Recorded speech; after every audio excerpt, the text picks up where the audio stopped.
পৃথিৱীৰ আটাইতকৈ মধুৰতম শব্দটোৱে হৈছে মা।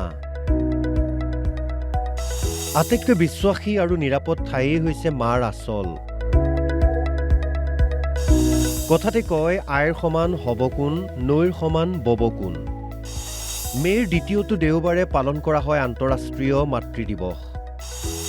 আজি মাতৃ দিৱস, মাৰ বাবে এটা বিশেষ দিন। মাকৰ ত্যাগ, মৰম আৰু অৱদানক সন্মান জনোৱাৰ উদ্দেশ্যেৰে বিভিন্ন অনুষ্ঠানৰ আয়োজন কৰা হ'ল ৰাজ্যৰ বিভিন্ন স্থানত।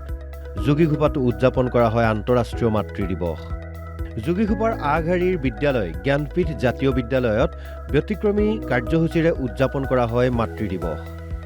বিদ্যালয়খনৰ শিক্ষাৰ্থীসকলে নিজৰ মাতৃক পূজা অৰ্চনা কৰি সেৱা লৈ আশীৰ্বাদ গ্ৰহণ কৰে।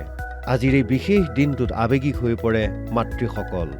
মাতৃ দিৱস বুলি ক'লে মনটো আৱেগেৰে ভৰি পৰে। আজি সঁচাকৈ মোৰ মাৰ কথা মনত পৰিছে।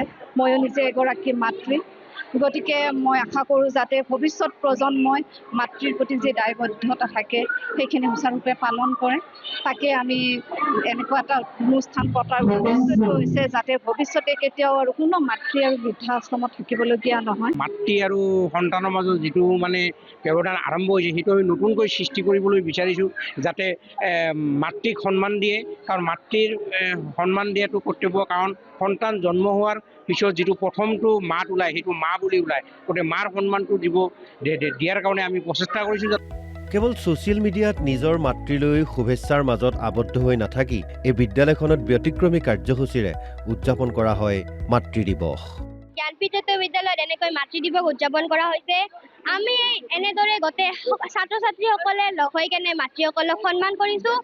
আমাৰ পিতৃ মাতৃৰ লগত আমাৰ যিখিনি সম্পৰ্ক আছে সেইখিনি সম্পৰ্ক যেন চিৰকালৰ কাৰণে যেন থাকে, আৰু মাসকল অবিহনে, মা দেউতা অবিহনে আমাৰ সৰু ল'ৰা ছোৱালীসকলৰ জীৱনটো আধৰুৱা হৈ পৰে।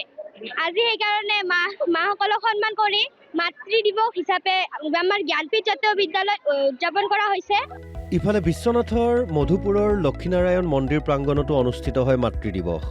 বিশ্বনাথ চাৰিআলি আঞ্চলিক মহিলা ব্ৰাহ্মণ সমাজৰ উদ্যোগত আৰু শিশু বিকাশ আৰু মহিলা উন্নয়নৰ সহযোগত অনুষ্ঠিত কৰা হয় এই অনুষ্ঠানৰ। এই অনুষ্ঠানতেই সমাজৰ বয়োজ্যেষ্ঠ আই মাতৃসকলক সম্বৰ্ধনা জ্ঞাপন কৰাৰ লগতে সদ্য ঘোষিত HSLC আৰু উচ্চতৰ মাধ্যমিকত সুখ্যাতিৰে উত্তীৰ্ণ হোৱা বহুকেইগৰাকী ছাত্ৰ ছাত্ৰীকো উষ্ম অভিনন্দন জনোৱা হয়। মাতৃ দিৱসৰ আমি অনুষ্ঠান ভাগ পাতি আমাৰ ইয়াত এই অঞ্চলটোত আমাৰ খুবেই ভাল লাগে, আৰু আমি এই অনুষ্ঠান ভাগত আমাৰ বিশ্বনাথ চাৰিআলি বয়োজ্যেষ্ঠ আমাৰ মহিলাসকলক আমি ইয়াত সম্বৰ্ধনা এটা অনুষ্ঠান পাতোঁ, সম্বৰ্ধনাৰ ধৰা এটা অনুষ্ঠান পাতোঁ, আৰু আজিও সেই অনুষ্ঠান ভাগ আমি ইতিমধ্যে পাতিছোঁ। আৰু এইবাৰ হাইস্কুল শিক্ষান্ত পৰীক্ষাত উত্তীৰ্ণ হোৱা, খুব ভালদৰে উত্তীৰ্ণ হোৱা ছাত্ৰ ছাত্ৰী আৰু উচ্চতৰ মাধ্যমিক পৰীক্ষাত উত্তীৰ্ণ হোৱা ছাত্ৰ ছাত্ৰীসকলকো আমি আজি এই অনুষ্ঠানটোতে আমি এটি অভিনন্দন জনাবৰ কাৰণে আমি তেওঁলোকক ইয়ালৈ আমন্ত্ৰণ কৰি আনিছোঁ। যোগীঘোপাৰ পৰা আনিমুল হক আৰু বিশ্বনাথৰ পৰা ত্ৰিবেণী বৰাৰ ৰিপৰ্ট, অসম লাইভ 24।